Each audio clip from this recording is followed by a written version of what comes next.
पुढच्या मोठ्या बातमीकडे तुळजाभवानी दानपेटी आणि सिंहासन घोटाळा प्रकरणी न्यायालयाने लेखी आदेश आल्यास तत्काळ गुन्हे दाखल करणार अशी माहिती जिल्हाधिकारी डॉक्टर सचिन ओंबासे यांनी दिलेली आहे। न्यायालयाने आदेश देऊन सुद्धा गुन्हे दाखल करत नसल्याने जनजागरण समिती आक्रमक झाली आहे। तत्कालीन जिल्हाधिकारी विश्वस्त व्यवस्थापकासह 16 जणांवर गुन्हा नोंदवण्याचे आदेश असून सुद्धा प्रशासनाकडून चालढकल सुरू असल्याचा आरोप हिंदू जनजागृती समितीने केलेला आहे आणि या संदर्भात आता जिल्हाधिकाऱ्यांनी हे मोठं वक्तव्य केलं आहे।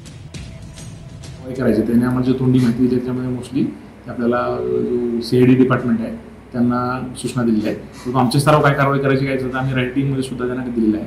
मग आम्हाला त्यांनी तोंडी जी कळवली त्याच्यानुसार आपल्याला पुढील कारवाई जी सीआयडी मार्फत पूर्ण केली जाईल।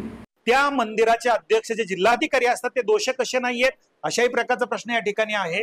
त्यामुळे एकंदरीतच उच्च पदस्थ अधिकारी असल्यामुळे त्यांना पाठीशी घातलं जातंय का हा प्रश्न या ठिकाणी आहे।